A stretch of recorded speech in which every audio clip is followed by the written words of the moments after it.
അറുവാഹുകൾക്കധിപതി അഷ്റഫുൽ കൽക്കാം സംഗീത രംഗത്ത് അരനൂറ്റാണ്ട് തികയ്ക്കുന്ന ഫിറോസ് ബാബുവാണ് കൂടെയുള്ളത്.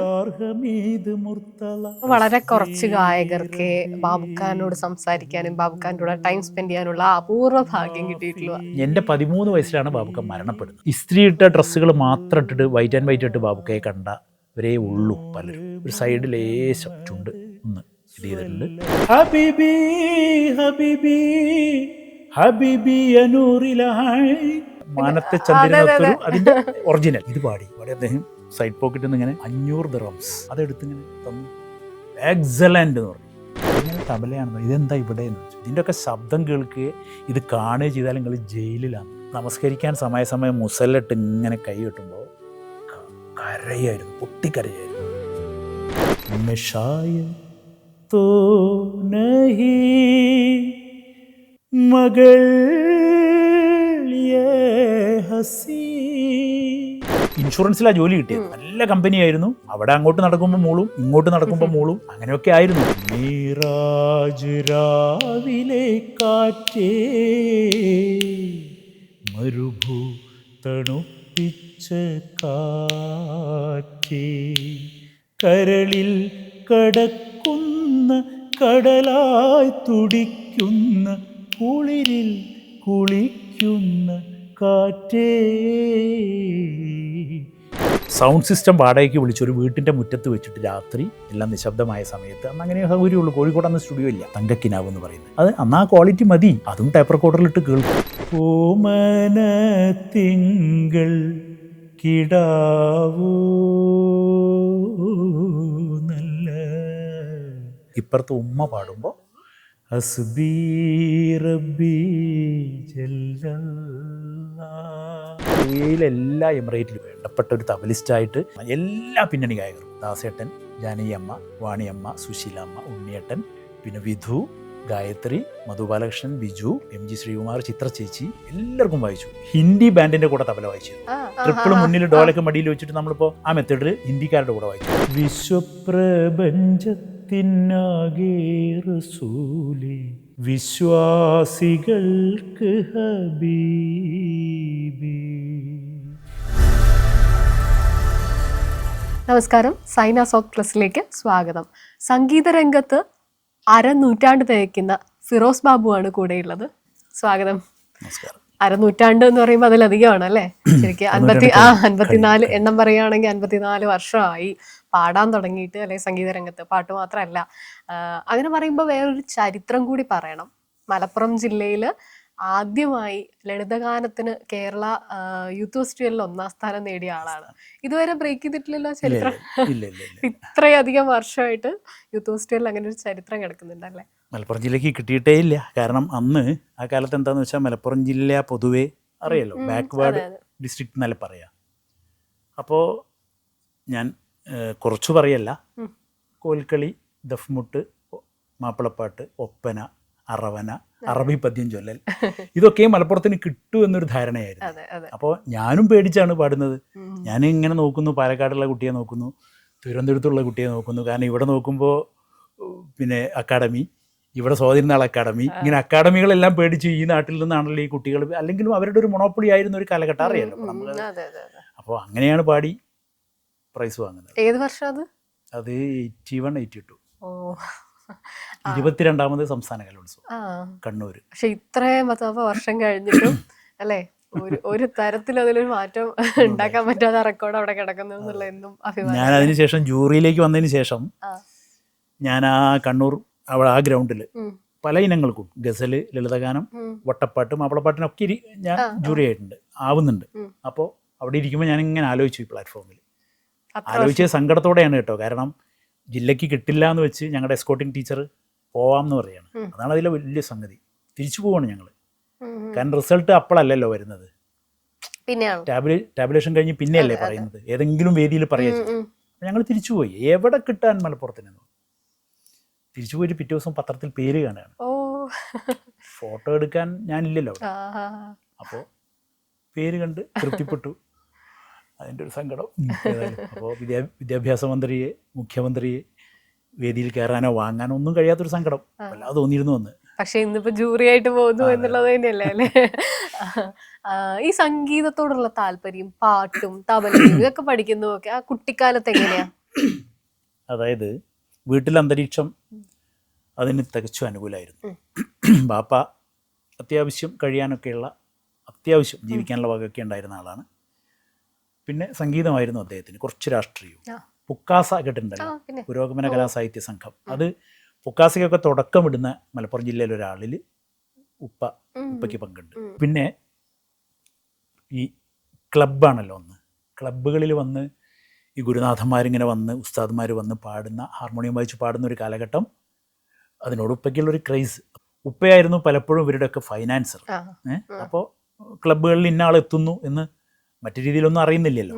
അവർ എങ്ങനെയെങ്കിലും വിവരം അറിയിച്ചു കഴിഞ്ഞാൽ അന്ന് മറ്റെല്ലാം ഒഴിവാക്കിക്കൊണ്ട്, തിരൂരിൽ ആ കാലഘട്ടത്തിൽ എൻ്റെ കുട്ടിക്കാലത്തൊക്കെ ഒരു 10-16 ക്ലബ്ബുകൾ, പേരൊക്കെ പറഞ്ഞ് അങ്ങനെ പോകും. 10-16 ക്ലബ്ബുകൾ സജീവമായിട്ട്. അവിടെ എല്ലാം ഈ സന്ധ്യയ്ക്ക് ഹാർമോണിയം, തബല, വലിയവരും ചെറിയവരും പണക്കാരും പിന്നെ പാവപ്പെട്ടവരും ഒന്നുമില്ലാതെ എല്ലാവരും ഈ ക്ലബ്ബിൽ ഒരു 7 മണിക്ക് ശേഷം, 7 മണിയായാൽ തന്നെ ചിമ്മിണി വെട്ടമായില്ലേ, പിന്നെ ഇല്ലല്ലോ വെളിച്ചം. അപ്പം അങ്ങനെ വന്ന് മെഴുതിരിയൊക്കെ കത്തിച്ച് വെച്ച് അങ്ങനെ കൂടുന്ന ഒരു കാലഘട്ടം. ഈ ഹാർമോണിയം, തബല, യമൻ എന്നൊരു രാഗം കേട്ടില്ലേ? യമൻ, കല്യാണിയുടെ ഹിന്ദുസ്ഥാനിൽ പറഞ്ഞ യമൻ. ഈ യമനെയൊക്കെ ഞാൻ തിരൂരിൻ്റെ രാഗം എന്നാണ് വിളിക്കുക. അങ്ങനെ വിളിക്കാൻ പാടുണ്ടോ ഒരു രാഗത്തെ? ഈ ക്ലബിൽ ഈ 24 hours ഈ യമനാണ്. ഈ പോവാതെ ക്ലബ്ബിലിരിക്കുന്നവർ രാവിലെ എഴുന്നേറ്റിരുന്ന് പിന്നെയും വായിക്കും. അപ്പോൾ ഈ ഉസ്താദ്മാർ, ഈ യമൻ ബാബുക്കെ പോലുള്ളവരൊക്കെ വന്നിരുന്ന സമയത്ത് ഈ യമൻ കൈയോടിച്ച് യമനിലാണല്ലോ തുടങ്ങിയപ്പോൾ. അപ്പം ഇതിങ്ങനെ കൈയോടിച്ചിട്ട് ഇത് സാധാരണക്കാരുടെ ഒരു രാഗമായി മാറി. അപ്പോൾ ക്ലബിലേക്ക് ഈ കയറ് പിടിച്ചിങ്ങനെ പഴയ കോണി കയറുമ്പോൾ ഈ യമനിങ്ങനെ ആരോഹണം അവരോഹണം കേൾക്കുക ചെയ്യുക. അതുകൊണ്ടാണ് തിരൂരിൻ്റെ രാഗം എന്ന് വിളിക്കുന്നത്. എനിക്ക് സിനിമകളൊക്കെ ഓർമ്മ വരുന്നു. നമ്മളൊക്കെ ഇതൊക്കെ സിനിമകളിൽ കണ്ടിട്ടുള്ളതും കേട്ടറിവും മാത്രമാണല്ലോ. ഒരുപാട് പേരെ കാണാൻ കഴിഞ്ഞു അതുകൊണ്ട് ആ കാലഘട്ടത്തിൽ. കോഴിക്കോട് അബ്ദുൽ ഖാദർക്കയുടെ കൂടെയാണ് ആദ്യം പാടുന്നത്. ഇങ്ങനെ നീ മറക്കും കുയിലെ പാടിയിട്ട് അദ്ദേഹം ഉദ്ഘാടനം ചെയ്തു തുഞ്ചൻ പറമ്പിൽ. ഭാഷാപിതാവിൻ്റെ മണ്ണിലാണ് ആദ്യത്തെ പാട്ട്. അന്ന് ഖാദർക്ക പരാവശനായിട്ട് എല്ലാ അർത്ഥത്തിലും സാമ്പത്തികമായും ശാരീരികമായും ഒക്കെ പ്രയാസം അനുഭവിക്കുന്ന ഒരു കാലമാണ്. സിനിമകളൊന്നുമില്ല. അങ്ങനെ ഇത് പാടി ഉദ്ഘാടനം ചെയ്തു. പിന്നെ എന്നെ വിളിക്കുകയാണ്, സ്വയംവര കന്യകെ. സ്വയംവര കന്യകേ സ്വപ്നഗായികേ സഖി സ്വർഗകവാടം തുറക്കൂ, സപ്തസ്വരങ്ങൾ മുഴക്കൂ, സ്വയംവര കന്യകേ. യാമിനിയാണ് സിനിമ. അർജുന മാഷയുടെ പാട്ടാണ്. ആ വർഷം ഇറങ്ങിയ സിനിമയായിരുന്നു. ദെൻ ഒരു ഊഴം കഴിഞ്ഞ് അടുത്ത ഊഴത്തിൽ മെഷായർ തോ നഹീ മകൾ യേ ഹസീ ജബ് സെ ദേഖാ मैंने तुझको मुझको जिंदगी आ गई. ബോബി, അതും ആ വർഷമായിരുന്നു. രണ്ടും 73 റിലീസ് ചെയ്ത പടം. അങ്ങനെയാണോ ഈ പാട്ടിലേക്ക് കടക്കുന്ന സ്റ്റേജുകൾ തുടരെ തുടരെ ഉണ്ടാവുന്നു? ആ ക്ലബിൽ നിന്നാണ് അല്ലേ? അല്ല, ക്ലബിൽ നിന്നല്ല, ഇത് തുഞ്ചൻ പറമ്പിലാ. ഇഷ്ടമൊക്കെ ക്ലബിൽ ബാപ്പ കൊണ്ടുപോകും. കുട്ടിക്കാലത്ത് കൊണ്ടുപോകുമ്പോ ഈ കേൾക്കുന്നത് ആരൊക്കെയാണ്? പുലികളെ അല്ലേ നമ്മൾ ഈ കേൾക്കുന്നത്. ബാബുക്കയുടെ ഹാർമോണിയം, മെഹബൂബായിയുടെ പാട്ട്, അബ്ദുൽ ഖാദർക്കയുടെ പാട്ട്, സീറോ ബാബുക്കയുടെ പാട്ട്. പിന്നെ എൻ്റെ ഗുരുനാഥൻ വിൻസെന്റ് മാഷ്. ഇവർക്കൊക്കെ ഗുരുനാഥനായിരുന്നു വിൻസെന്റ് മാഷ്. മലബാറിന്റെ സംഗീത ഗുരു എന്നാണ്, ഹിന്ദുസ്ഥാനി സംഗീത ഗുരു എന്നാണ് വിളിക്കുക. സംഗീത മർമ്മജ്ഞൻ എന്നാണ് വിളിച്ചിരുന്നത്. സംഗീതത്തിന്റെ മർമ്മം അറിഞ്ഞിരുന്നയാൾ, അതാണ് വിളിച്ചത്. അങ്ങനെ വിളിച്ചിരുന്നത് മൂപ്പരെ അവിടെ, അദ്ദേഹത്തെ അങ്ങനെ പറയുക. പിന്നെ തിരൂർ ഷാഭായി, പിന്നെ ഒരുപാട് പേരുകൾ പറയാനുണ്ട്. പൊട്ടച്ചോല അബ്ദുറഹിമാൻ, കുറേ പേരുകൾ പറയാനുണ്ട്. യൂനസ്ക, അങ്ങനെ തുടങ്ങുന്ന ഗുരുനാഥന്മാർ. ഇവരൊക്കെ ശിഷ്യന്മാരാട്ടോ വിൻസെന്റ് മാഷയുടെ. അപ്പോൾ ഈ പ്രഗത്ഭർ വന്നിരിക്കുന്ന ദിവസം ഈ തബല പെട്ടി അപ്പം ബാപ്പ ക്ലബിലേക്ക് കൊണ്ടുപോകും. ബാപ്പയ്ക്ക് ഞാൻ ഈ പറഞ്ഞ ചുമതലകളൊക്കെ ഉണ്ടല്ലോ. കൊണ്ടുപോയിട്ടൊരു 3-4 പാട്ട് കേട്ട് അപ്പോഴേക്കും ഉറങ്ങുമല്ലോ. ഉറങ്ങിക്കഴിഞ്ഞാൽ ചൂട്ട് വലിക്കാൻ വെക്കും. ഇങ്ങനെ ആളുകളിരിക്കും. ഈ ക്ലബിനെ കണക്കാക്കിയിട്ടും സിനിമ വിടുന്നത് കണക്കാക്കിയിട്ടും ചൂട്ട് വലിക്കാൻ സ്ത്രീകളൊക്കെ ഇരിക്കും. ആ ചൂട്ട് വാങ്ങിയിട്ട് കത്തിച്ചിട്ട് വീട്ടിലേക്ക് കൊടുന്നാക്കിയിട്ട്, അപ്പോൾ ഉമ്മ ചോദിക്കത്ര, ഉമ്മ ടീച്ചറായിരുന്നു, ഉമ്മ ചോദിക്കത്ര, അല്ല ചൂട്ട് കെടുത്തുന്നില്ലേന്ന്. ഇല്ല കുട്ടിനെ നീ ഉറക്കിക്കോ, ഞാനൊന്ന് വീണ്ടും ക്ലബിലേക്ക് അതേ ചൂട്ട് വീണ്ടും വീശി തിരിച്ച് ക്ലബിലേക്ക് പോകും. അവിടുന്ന് എങ്ങനെയാ പിന്നെ ഹിന്ദുസ്ഥാനി കർണാട്ടിക്കും ഒക്കെ പഠിക്കുന്ന ഒരു രീതിയിലേക്ക്? പിന്നെ മാഷ് തന്നെ, വിൻസെന്റ് മാഷ് തന്നെ വീട്ടിൽ വരുമായിരുന്നു. അന്ന് ഗുരുനാഥന്മാർക്ക് അങ്ങനെയല്ലേ, അവർക്ക് അവരുടെ ജീവിതം കഴിഞ്ഞു പോകണം. അവരൊരു സ്ഥലത്ത് വന്നാൽ കുറേ ദിവസം അവിടെ തങ്ങും, ഒക്കെ അങ്ങനെയൊക്കെയാണല്ലോ. എല്ലാ ഗുരുനാഥന്മാരും അങ്ങനെയായിരുന്നു. അപ്പം മാഷ് തന്നെ പറഞ്ഞു തരികയാണ് തബലയും പാട്ടും. എൻ്റെ സിസ്റ്റർമാർക്ക്, ഒരു സിസ്റ്റർക്ക് ഹാർമോണിയവും പാട്ടും. മൂത്ത സിസ്റ്റർ, അവൾ ബാങ്കിലായിരുന്നു ജോലി. ഉപ്പയുടെ മരണശേഷം അവൾ ആ കുട്ടികൾ മേഖലയൊക്കെ വിട്ടു അവർ. പിന്നെ ഞാനങ്ങനെ കയറൂരി വിട്ട പോലെ പാടി അങ്ങനെ നടക്കുകയാണ്. ഉമ്മ അധ്യാപികയായിരുന്നുകൊണ്ട് ഉമ്മയ്ക്ക് എന്നെ വിടാൻ പ്രയാസമില്ല. അപ്പോൾ കയ്യിൽ നിന്ന് കാശൊക്കെ എടുത്ത് തന്നു, ഉമ്മ അങ്ങനെ വിടും. അപ്പോൾ ഈ ക്ലബിലെ കേൾവി ഉപ്പയ്ക്ക് ചിന്തയിലൊരു കാര്യം വരികയാണ്, ബേബീസ് ഓർക്കസ്ട്ര എന്ന് പറഞ്ഞൊരു ട്രൂപ്പ് ഉണ്ടാക്കുക. ഇന്നും ഇത്രയും കാലം ഇവിടെ എത്തിയിട്ടും ഇന്നും സാധിക്കാത്തൊരു കാര്യം കേട്ടോ. ഞാൻ ആലോചിക്കും, അത് കുട്ടികൾ അനൗൺസ് ചെയ്ത്, കുട്ടികൾ പാടി, കുട്ടികൾ ഉപകരണങ്ങൾ വായിക്കുന്ന കുട്ടികളുടെ സംഘം എവിടെയുണ്ടോ? ആലോചിച്ച് നോക്കൂ, എത്രേ പ്രായം. എനിക്ക് 7 വയസ്സ്, 8 വയസ്സ്, 9 വയസ്സുള്ള കുട്ടികൾ മാത്രം. ഹാർമോണിയം, തബല, ബോങ്കോസ്, 3 ഇൻസ്ട്രുമെൻ്റാണ്. പാടാണ് എല്ലാ പാട്ടുകളും. ജനക്ക് ജനക്ക്, മന്ദമന്ദം നിദ്രവർണ്ണൻ, മധുബനുമരാധിക, ദ്വാരകെ, മോലരപ്പപ്പി ഒക്കെയായിരുന്നു ഞങ്ങളുടെ ലിസ്റ്റുകൾ കാലം. സ്വാഭാവികമായിട്ടും നമ്മുടെ മലപ്പുറം ജില്ലയിലേക്ക് അന്നത്തെ ഒരു കാലം എന്ന് പറയുമ്പോൾ, പ്രത്യേകിച്ച് ഇക്കാൻ്റെ ഒക്കെ ഒരു കാലം എന്ന് പറയുമ്പോൾ, എങ്ങനെയെങ്കിലും ഒരു പഠനം ബേസിക് പൂർത്തിയാക്കുക, ഗൾഫിലേക്ക് പറഞ്ഞയക്കുക, അല്ലെ കുടുംബവും കുട്ടികളാവുക, അവർക്കുള്ള ചെലവിന് കൊടുക്കുക. പ്രത്യേകിച്ച് നമ്മുടെ ജില്ല, പ്രത്യേകിച്ച് അതെ ആ കാലഘട്ടം ഇന്നും അത് തുടരുന്നുണ്ട്. പ്രത്യേകിച്ച് അന്നത്തെ കാലത്ത് വേറെ ഒന്നുമില്ല, കലയൊക്കെ ഉണ്ടായിരുന്നവർ അതെല്ലാം പെട്ടിയിലാക്കിയിട്ടാണ് തിരിച്ചു പോവുക. പക്ഷെ അന്നും പ്രവാസിയായിരുന്നുവെങ്കിൽ പോലും എല്ലാ കാലത്തും സംഗീതത്തിനെ കൂടെ കൊണ്ട് നടന്നു. എങ്ങനെയാ സാധിച്ചേ? ഒരു ഇൻസിഡന്റ് പറയാം. ഇന്നത്തെ സൗദി അറേബ്യ അല്ല, അന്നത്തെ സൗദി അറേബ്യ. സംഗീതം പൂർണ്ണമായി വിലക്കിയ, എല്ലാ കലയും പൂർണ്ണമായി വിലക്കിയ സൗദി അറേബ്യയിലേക്ക് ഞാനൊരു വലിയ ജോലി എന്ന് പറഞ്ഞൊരു യാത്ര പോയി. അതായത് ഒരു ബാങ്ക് ഉദ്യോഗമാണെന്നാണ് പറഞ്ഞത്. ഞങ്ങൾ 5 പേരെ കൊണ്ടുപോയി, ഞാനും പോയി, ഇൻ്റർവ്യൂ എല്ലാം കൊടുത്തു പോയി. അവിടെ ചെന്നപ്പോൾ പിന്നെ ഞാനും എൻ്റെ കൂടെ സതീഷ് ബാബുവേട്ടൻ്റെ പെങ്ങളുടെ മകൻ ഒരു വിനോദ് ഉണ്ട്, തബലിസ്റ്റ്. വിനോദും ഞാനും കൂടി ഒരു തബല ഷെയർ ചെയ്ത് വാങ്ങിയിട്ട് പറഞ്ഞു, വല്ല ക്ലാസ്സൊക്കെ കിട്ടിയാലോ. ഞങ്ങളുടെ ചിന്ത അവിടെയാണ്. അങ്ങനെ പോയി അവിടെ ചെന്ന് കൊണ്ടുപോയി ആക്കിയ വില്ലയുടെ ഒരു കട്ടിലിൻ്റെ ചോട്ടേക്ക് അന്ന് അങ്ങോട്ട് നീക്കി വെച്ചതാണ് തബല. കാരണം ഇതിന് ശബ്ദം വെറുതെ ഒന്ന് ഈ യാത്രയിൽ എന്തായെന്ന് നോക്കാൻ വേണ്ടി ഇപ്പോൾ താഴ്ന്നൊരാൾ വന്നിട്ട് ചോദിച്ചു, ഇതെന്താണെന്ന് ചോദിച്ചു. മലയാളി, ഇതിങ്ങനെ തബലയാണ്, ഇതെന്താ ഇവിടെ എന്ന് ചോദിച്ചു. ഞങ്ങളിതിങ്ങനെ 2 പേര് വായിക്കുന്നവരാണ്. അയ്യോ മക്കളെ, ഇതൊന്നും ഇവിടെ ഇല്ല കേട്ടോ, ഇതൊക്കെ ഇവിടെ നിങ്ങൾ ജയിലിലാവുമെന്ന് പറഞ്ഞു. ഇതിൻ്റെയൊക്കെ ശബ്ദം കേൾക്കുകയോ ഇത് കാണുകയോ ചെയ്താൽ നിങ്ങൾ ജയിലിലാന്ന് പറഞ്ഞു. അങ്ങനെ ഞങ്ങൾ മാറ്റിവെച്ചു. ഞാൻ ഈ നമസ്കരിക്കാൻ സമയം മുസല്ലിട്ട് ഇങ്ങനെ കൈ കെട്ടുമ്പോൾ കരയായിരുന്നു, പൊട്ടിക്കരയായിരുന്നു. ചൊല്ലും നമസ്കരിക്കാനുള്ളതൊക്കെ. പക്ഷേ എൻ്റെ ചിന്ത ഇങ്ങനെ പോയിരുന്നത്, ഇനി എൻ്റെ സംഗീത ജീവിതം ഈ സൗദി അറേബ്യയോട് കൂടി ഞാൻ എനിക്ക് ആ ബാങ്കിൽ ജോലി കിട്ടിയാൽ ഇവിടെ അവസാനിക്കുകയാണല്ലോ. പിന്നെ ഞാൻ നാട്ടിൽ ലീവിൽ വരുന്ന ഒരു ചങ്ങാതി, ഫിറോസ് ഇപ്പോൾ സൗദിയിലാണ്, പാട്ടൊന്നും ഇല്ല എന്ന് പറഞ്ഞാൽ. പക്ഷേ എൻ്റെ ഭാഗ്യം എന്ന് പറയണം, 3 മാസം കൊണ്ട് we were packed back to India. അതെ, ആ ജോലി ശരിയായില്ല. തിരിച്ചു വന്ന് എന്നോട് വീണ്ടും ആ ജോലിക്ക് പോകണമെന്ന് ചോദിച്ചു. ഞാൻ പറഞ്ഞു 1,00,000 ഉറുപ്പിക തരാമെന്ന് പറഞ്ഞാലും പിന്നെ ഞാൻ UAE-ലേക്കാണ് പോകുന്നത്. കുറച്ചുകൂടെ സ്വാതന്ത്ര്യമുള്ള, എല്ലാ സ്വാതന്ത്ര്യമുള്ള നാട്. ചെന്നിറങ്ങി അന്ന് കണ്ടൊരു ഗിറ്റാറിസ്റ്റ് ലത്തീഫ് ചാവക്കാട്.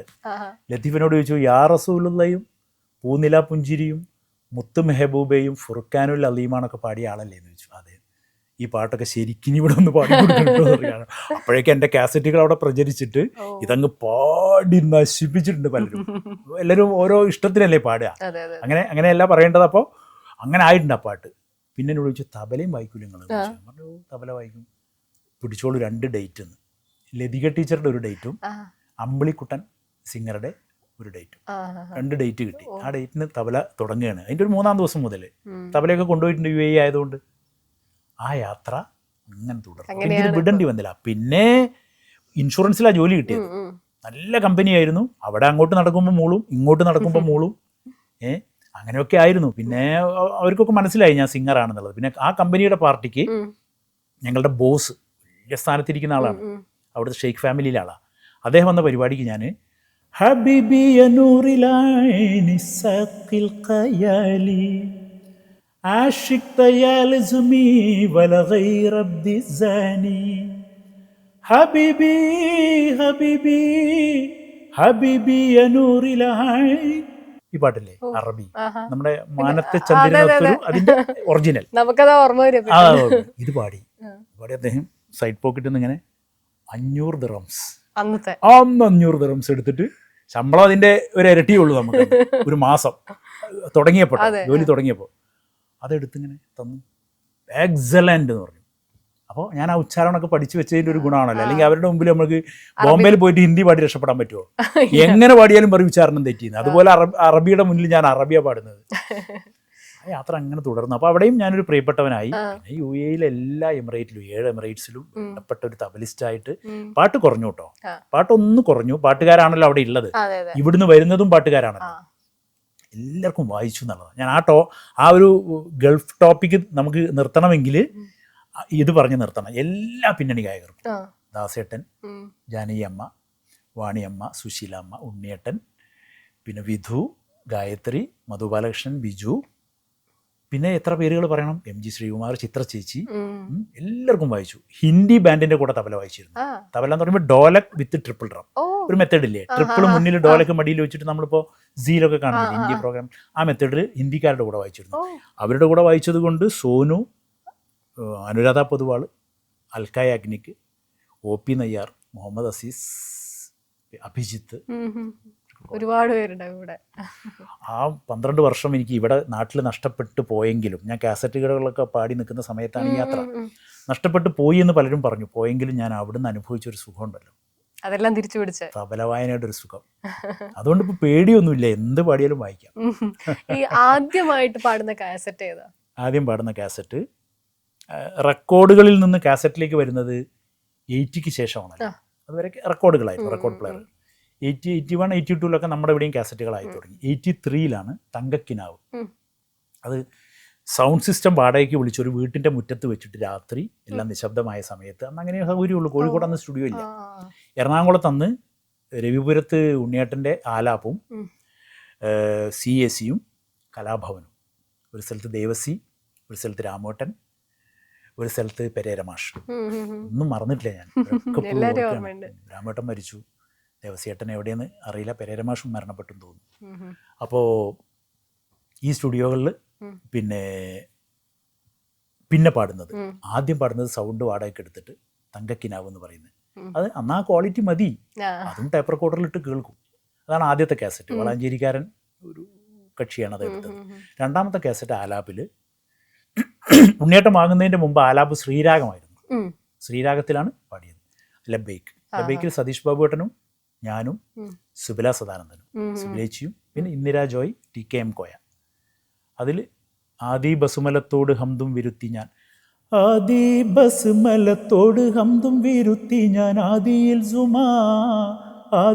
സുമാ ആമീൻ നബിക്കും മലരികരിൽ സ്വലവാത്തും മഴ്സലമാ. ഇത് പിന്നെ ദാസേട്ടൻ തരംഗടിക്ക് വേണ്ടി പാടിയിട്ടുണ്ട് കേട്ടോ ഈ പാട്ട്. വീണ്ടും പിന്നെ അത് വേറൊരു കരഗാംഭീര്യത്തോടല്ലേ വരിക. ഇതാണ് എൻ്റെ ആദ്യത്തെ സോളോ. പിന്നെ ബാബുവേട്ടനും ഞാനും സിബിലേച്ചും എല്ലാം ചേർന്നിട്ട് ഒരു പെരുന്നാൾ പാട്ടും പാടി. ആ കാസറ്റൊക്കെ പുറത്തിറങ്ങിയപ്പോൾ ഭയങ്കരമായിരുന്നു. ആദ്യത്തെ ഹിറ്റ് ഇത് തന്നെയാണ്. അല്ല, ഈ ലബൈക്ക് കുറച്ച് പോയുള്ളൂ, എന്നാലും തരംഗമായിരുന്നു. ശേഷം സുൽത്താന, അതിലാണ് എന്നെ ഇന്നും യാത്ര ചെയ്യിക്കുന്ന TP ആലിക്കുട്ടി കുരിക്കൽ രചിച്ച് കോഴിക്കോട് അബൂബക്കർ ഈണവിട്ട് ഞാനും ടീമെല്ലാം കൂടെ ചേർന്ന് പാടിയ യാ റസൂലല്ലാ സല്ലി അലാ യാ ഹബീബി തുടങ്ങുന്ന ഒരു വിരുത്തം, മുകളിലൊരു വിരുത്തം. അത് കഴിഞ്ഞ് ഖൈറുൽ വറായ സയ്യിദി കരുണക്കടൽ മുഹമ്മദി അറുവാഹുകൾക്കധിപതി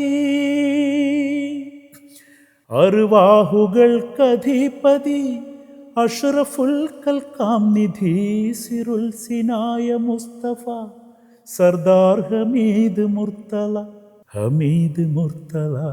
യാ നബിയേ സലാം യാ റസൂലേ സലാം. ശിവരഞ്ജിനിയിലായിരുന്നു. അന്നൊന്ന് രാഗങ്ങളിൽ മാപ്പിളപ്പാട്ടുകൾ അധികം ഇറങ്ങാത്ത, എവിടെയൊക്കെ തട്ടിത്തടഞ്ഞൊക്കെ ഉണ്ടായിരിക്കും. കുറച്ച് മ്യൂസിക് ഡയറക്ടേഴ്സ് സാധാരണ ഈ ഇശൽ പാത പിടിച്ചുകൊണ്ട് ഇങ്ങനെ നേരെ അങ്ങോട്ട് പോയി നേരെ അങ്ങോട്ട് വരുന്ന കുറെ പാട്ടുകൾ നമ്മൾ കേട്ടിട്ടുണ്ടല്ലോ, ഒരുപാട് കലോത്സവത്തിനൊക്കെ പാടുന്ന പോലെ. അതിനെ കുറച്ച് പറഞ്ഞതല്ല ഞാൻ. ആ ഒരു പാറ്റേണിൽ പാട്ടുകൾ നിൽക്കുന്ന കാലത്ത് അല്ലാത്ത പാട്ടുകളും ഉണ്ട്. അപ്പോൾ ആ സമയത്താണ് ശിവരഞ്ജിനിയിൽ ഒരു പാട്ട് വരുന്നത്. ഇന്നും ശിവരഞ്ജിനിയിൽ നിങ്ങൾക്കൊരു പാട്ട് പാടാൻ കഴിഞ്ഞു അല്ലേ എന്ന് ഒരുപാട് പേര് അത്ഭുതത്തോടെ ചോദിക്കാറുണ്ട്. എത്ര പാട്ടുകളുടെ രാഗമാണ് അല്ലേ, ഓരോ സിനിമാ പാട്ടുകളുടെ രാഗമാണ്, അതിലൊരു മാപ്പിളപ്പാട്ട്. ഞാനൊരു പാട്ട്, മാപ്പിളപ്പാട്ടല്ല പക്ഷേ ഹസ്ബി റബി പാടിത്തരും. ഏതാ? ഹസ്ബി റബി. ഹസ്ബി റബി കുറേ ട്യൂൺ ഉണ്ടല്ലോ, ഏത് ട്യൂണാണ്? ഏതാ ഇഷ്ടം പാടും, എൻ്റെ ഭയങ്കര ഫേവറേറ്റ് ആണ് ഹസ്ബി റബി. എൻ്റെ മനസ്സിൽ ബാബുക്ക് ട്യൂൺ കൊടുത്തൊരു ഹസ്ബി റബി ഉണ്ട്. വിയൻകുട്ടി മാഷ് ഈണം കൊടുക്കുക പറയുമ്പോൾ മാഷയുടെ ഒരു രീതിയിൽ വന്ന് തരങ്കിണിക്ക് വേണ്ടി ഫസീലത്തെയും ദാസേട്ടനും പാടിയ ഒരു ഹസ്ബി റബി ഉണ്ട്. ഇഷ്ടമുള്ള പാടിക്കോളൂ. ഹസ്ബി റബ്ബി ജല്ലല്ലാ മാ ഫീ ഖൽബി ഖൈറുല്ലാ നൂറ് മുഹമ്മദ് സ്വല്ലല്ലാഹു ലാ ഇലാഹ ഇല്ലല്ലാഹ് ഹസ്ബി റബ്ബി ജല്ലല്ലാഹ് മാ ഫീ ഖൽബി ഗൈറുല്ലാഹ് നൂറ് മുഹമ്മദ് സ്വല്ലല്ലാഹു ലാ ഇലാഹ ഇല്ലല്ലാഹ്. ഒരുപാട് സന്തോഷം. ഒറ്റ ചോദ്യം അങ്ങോട്ട്, ഇത് എങ്ങനെ ഇത്ര ഇഷ്ടം തോന്നാൻ കാരണം? മലബാറുകാരിയല്ലേ? അതുകൊണ്ടല്ലേ ഞാൻ പ്രതീക്ഷിക്കാത്ത, ഞാൻ വേറെ ഏതോ പാട്ടൊക്കെ ചോദിക്കാൻ പോവാന്ന് കരുതി ഒരു പാട്ട് പാടി. മലബാറെന്നല്ലേ വരുന്നേ, നമ്മള് ബാങ്ക് കേട്ടോ കേൾക്കുന്ന ആൾക്കാരല്ലേ, ഇത് കേട്ട് വളർന്ന ആൾക്കാരല്ലേ. ഇത് ഒരു സൂക്തമാണ്, അറിയാലോ. അറിയാം. ഇത് ഉമ്മമാര് കുട്ടികളെ ഉറക്കാൻ വേണ്ടി പാടുന്നത്. അതായത് നമ്മൾ പിന്നെ കൾച്ചർ തിരിച്ചൊന്നും പറയേണ്ട കാര്യമില്ല, താരാട്ടിന് പറയേണ്ട കാര്യം ഒരിക്കലും ഇല്ല. എന്നാലും നമ്മൾ അമ്മമാര് പാടുമ്പോൾ നമുക്ക് ഓമന തിങ്കൾ കിടാവൂ നല്ല കോമളത്താമര പൂവൂ എന്ന് പാടും. ഇപ്പുറത്ത് ഉമ്മ പാടുമ്പോൾ ഹസ്ബി റബ്ബി ജല്ലല്ലാഹ് ഇങ്ങനെ അല്ലാതെ പീസുള്ള ഒരു സോങ് ആണ്. സമാധാനം, ഞാനത് കേൾക്കാറുണ്ട്. കാരണം സമാധാനം ആവശ്യമുള്ളപ്പോൾ കേൾക്കുന്നൊരു പാട്ട്. അതുകൊണ്ട് ഞാൻ റാൻഡം ഞാൻ മുന്നേക്കൂട്ടി ഒന്നും പറഞ്ഞിട്ടില്ല, ഞാൻ നേരിട്ട് ഇപ്പൊ ചോദിക്കും. സിത്താര പാടിയതാണോ? എനിക്ക് കറക്റ്റ് അത് കിട്ടി. സിത്താര ചേച്ചി പാടുന്നത് കേട്ട് ഞാൻ മനസ്സിൽ വിചാരിച്ച് എനിക്ക് ഇങ്ങോട്ട് കിട്ടി അതേ ട്യൂണിൽ അല്ലേ. ഒരു മനസ്സിൽ നമുക്ക് ഇങ്ങനെ ഒരു ഇപ്പൊ പറഞ്ഞ ഉത്തരം തന്നെ കേട്ടോ. സിത്താരയോട് ഇത് ചോദിച്ചാ പറയാ ഇതെന്താ മോളെ ഇത്ര ഇത് ഇഷ്ടം എന്ന് ചോദിച്ചപ്പോ പറഞ്ഞത് ഞാൻ മലപ്പുറത്തുകാരിയാണോ. ഞങ്ങളൊക്കെ അടുത്തടുത്തുള്ള യൂണിവേഴ്സിറ്റി രാമനാട്ടുകാരൊക്കെയാണ്. കുട്ടികൾ ഏറ്റവും കൂടുതൽ പാടുന്ന ഏതെങ്കിലും ഒരു മാപ്പിളപ്പാട്ട്, ഒരു ഹിറ്റ്, നമ്മുടെ നാട്ടിലേക്ക് ഒരു യൂത്ത് ഫെസ്റ്റിവലിലെ ഹിറ്റ് പാട്ട് പാടിത്തരും. കുട്ടികളെ ഏറ്റവും കൂടുതൽ ഭയങ്കര ആക്റ്റീവായി പാടുന്ന സംക്രമപരിയൊക്കെ പോലെ. സംക്രമപരി ഒന്നുമല്ല, കുട്ടികൾ ഏറ്റവും കൂടുതൽ പാടുന്ന പാട്ടുകൾ എന്ന് പറഞ്ഞാൽ ഈ മാപ്പിളപ്പാട്ടുകളിൽ ഇപ്പം നമ്മൾ റിയാലിറ്റി ഷോകളിലേക്ക് വരുമ്പോൾ ട്രഡീഷണൽ പാട്ടുകൾ മാത്രം പാടിയിരുന്നത് കൊണ്ട് റിയാലിറ്റി ഷോ കളർഫുൾ ആവില്ല. അത് മാത്രമല്ല ഒരേ ടൈപ്പ് അല്ലേ, നമ്മൾ ഒരു ട്രഡീഷണൽ പാട്ടുകൾ പാടിയാൽ എല്ലാം ഇതിൻ്റെ ടൈപ്പ് ഒന്നല്ലേ വരിക. അപ്പം അതുകൊണ്ട് ജനങ്ങളെ ആകർഷിക്കാൻ കഴിയില്ല. അപ്പോൾ എനിക്ക് തോന്നുന്നത് സംഗീതമൂല്യമുള്ള പാട്ടുകൾ ഒരുപാട് പേര് പാടിയിട്ടുണ്ട്. അതിലേറ്റവും മേലെ നിൽക്കുന്നത്, ഒരു പേരൊന്നും പറയാൻ പാടില്ല എന്നാലും ഞാൻ പറയാം, പെട്ടെന്ന് വരിക ഇരിഞ്ഞോളി മൂസക്കയുടെ പേരാണ്. മൂസ ഇരിഞ്ഞോളി ആകാരം കൊണ്ടും ആലാപനം കൊണ്ടും അധികായനായ പാട്ടുകാരൻ എന്നാണ് ഞാൻ. വലിയ സൈസാണ്, വലിയ സിംഗിങ്ങുമാണ്. അപ്പോൾ അതായത് ഒരു കോമ്പിനേഷൻ ആയിരുന്നു അത്. ചാന്ദ് പാഷ, പി.ടി. അബ്ദുറഹിമാൻ, ഇരിഞ്ഞോളി മൂസ. മാപ്പിളപ്പാട്ടിൽ അത് കിടക്കുമ്പോൾ ഞാൻ കുട്ടികൾക്ക് കമ്പാരിസൺ പറഞ്ഞു കൊടുക്കാറുണ്ട്. ഭാസ്കരൻ മാഷ്, ബാബുക്ക, ജാനകിയമ്മ, വയലാർ, ദേവരാജൻ, ദാസേട്ടൻ, അല്ലെങ്കിൽ സുശീലമ്മ, ഞാൻ അത് പറഞ്ഞു കൊടുക്കാറുണ്ട്. അതുപോലെ മാപ്പിളപ്പാട്ടിലൊരു കോമ്പിനേഷനാണ് ഈ പറഞ്ഞത്. അപ്പോൾ അത് എത്ര ആയിരം പാട്ടുകളാണ് അതിൽ പാടിയത്. അതിൽ കുട്ടികൾ ഏറ്റവും കൂടുതൽ പാടുന്ന പാട്ടാണ്, അവരുടെ കഴിവ് കാണിക്കാനുണ്ടോ. മേറാജ് രാവിലെ കാറ്റേ മരുഭൂതണുപ്പിച്ച കാറ്റേ മിറാജ് രാവിലെ കാറ്റേ മരുഭൂ തണുപ്പിച്ച കാറ്റേ കരളിൽ കടക്കുന്ന കടലായി തുടിക്കുന്ന കരളിൽ കടക്കുന്ന കടലായി തുടിക്കുന്ന കുളിരിൽ കുളിക്കുന്ന കാറ്റേ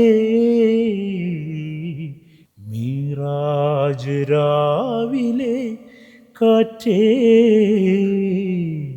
മരുഭൂ തണുപ്പിച്ച കാറ്റേ. തണുപ്പ് തരുന്ന പാട്ട് ഇതിന്റെ ഇടയിൽ കാറ്റിങ്ങനെ പോകുന്ന സാധനമുണ്ട്, ഭയങ്കര ഫീലല്ലേ. അതെ തീർച്ചയായിട്ടും. പിന്നെ മൂസക്കയുടെ കുറെ പാട്ടുകൾ കേട്ടോ, ഒരുപാട് പാട്ട്. ബാബുക്കയുടെ ഒക്കെ നമ്മൾ ബാബുരാജ് റൗണ്ട് തന്നെ ചെയ്യാറില്ല. അതെ അതെ അതെ അതെ. അപ്പൊ വരുന്ന പാട്ടുകൾക്ക് കണക്കുണ്ടോ? ബാബുക്കയുടെ മാപ്പിളപ്പാട്ടുകളുടെ റൗണ്ട് ചെയ്യാറുണ്ട്. അത് ഭയങ്കര സംഗതിയല്ലേ.